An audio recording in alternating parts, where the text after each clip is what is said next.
Hi, good afternoon. My name is Dr. Sridhar Iyer.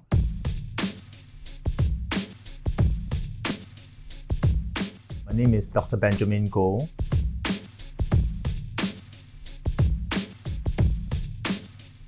And today we are actually here to respond to a series of videos that are related to transplant Or organ donation. or organ donation.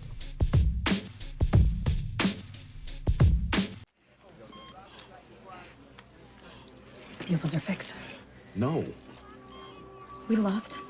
No corneal reflex either. I'll do a formal exam in 6 hours, but someone needs to prepare the family. He's most likely brain dead. I'm sorry. What just happened? Quite a lot of things happened there, right? So I think it was just, very drama setting. I mean, in a matter of few minutes, they said the patient is brain dead. Yeah, it's a bit too fast. There is a comprehensive set of tests that need to be done, clinical as well as imaging. And then we declare brain death if all the criteria are met, and pretty stringent process. I'm afraid Brett suffered a large stroke during surgery. Unfortunately, it's not uncommon. In this case, the damage was very severe, and it resulted in brain death. Mrs. Gibson, there was nothing anyone could do.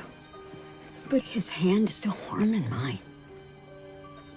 His heart's beating. I can see his breath. I think the doctor tells the patient that he's brain dead, but they're saying that it's still warm and the heart is still beating, Yes. which can be tricky. And so often the heart can be supported via drugs, and then the lungs can be, so he has a tube in the mouth, which is helping him to breathe. And so in that sense, if the heart and the lung functions are both supported by artificial means, then he can continue to look like there is blood pumping. And in brain dead, often when you switch off the ventilator and you stop the medicine that supports the blood pressure, then the patient may expire fully. And one of the things is the lack of confidence in the brain death. And it is a 100% scientific process. And there is no two ways about it. If the person is tested and found to be brain dead, the person is brain dead. There is no element of doubt there. I know this is a difficult time, and it's the last thing you'd want to think about, but you do have a decision to make. Do you know if your sons would have considered becoming organ donors? They were always helping people, even as little boys. Ms. Gibson, it is possible for you to designate where you want your son's Oh, liver can you to designate go. where the liver goes? Specifically, I have a young patient. He's only 15, So- desperately in need of a liver. He's a perfect match. Okay, so they broached the subject pretty quickly about organ donation.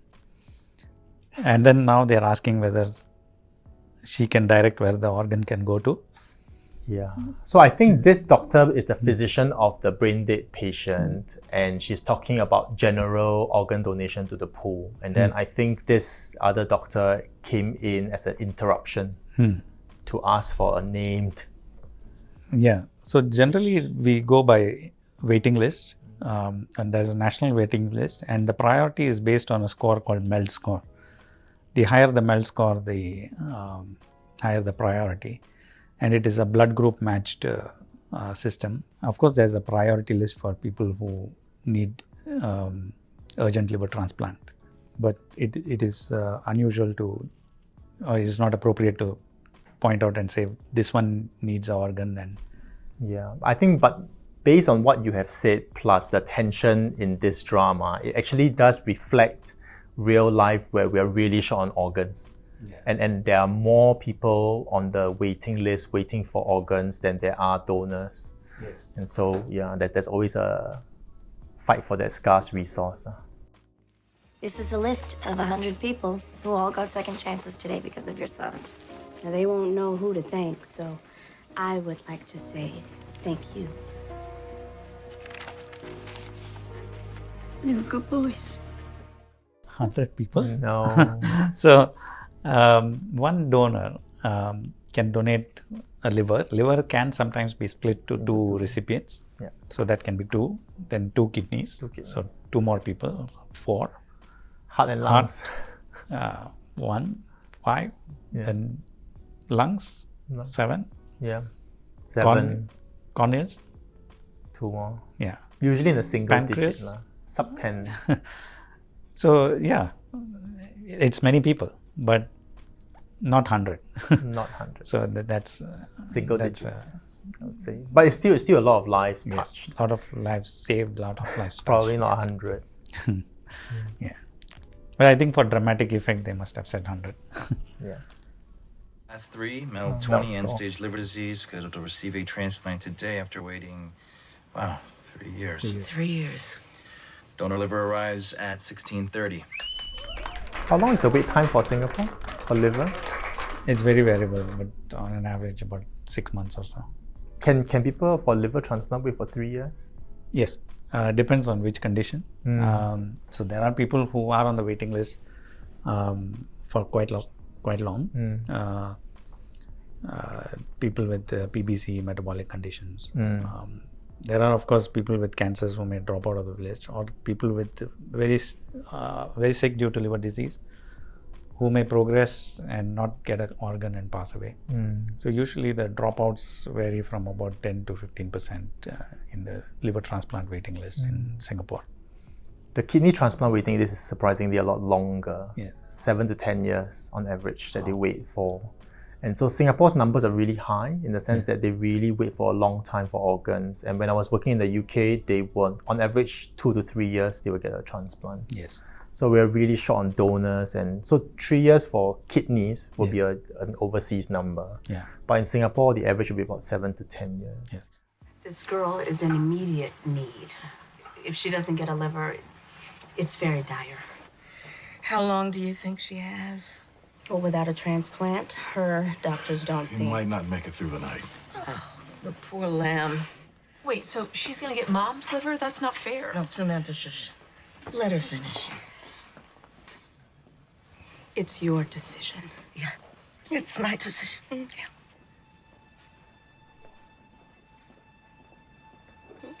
But screw her. You know how long I've been waiting in this line. And if somebody's gonna try and take cuts, well, no. Now she can go find her own damn liver. No cuts.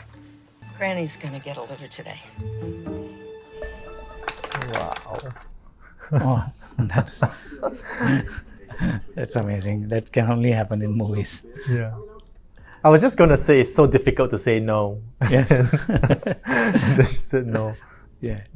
But again, this decision making has to be with the medical team, and it has to be with a workflow and a process, so that this ethical dilemma and drama doesn't happen in real life. Yeah. It does reflect that actually in the transplant field, there's a lot of ethics Ethical concerns, and yes. dilemmas and a lot of, weighing the Yeah. options.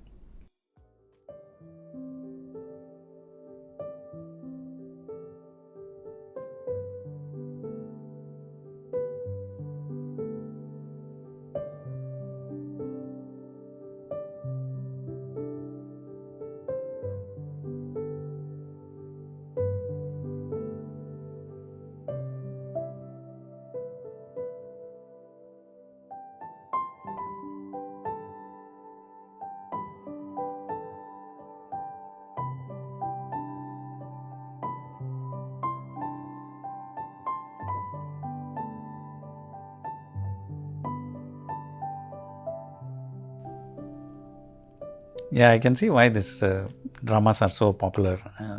Do suck us up emotionally, I think. Yeah, I think this part is actually where it resonates a lot for me, where it's really difficult for patients and family when they come in usually as a result of trauma or bleed in the brain, where suddenly a lot of things changes for them. And in this situation, they have to deal with two simultaneous conditions, which is one, they're going to lose a family member and therefore they're dealing with the emotion of grief and loss.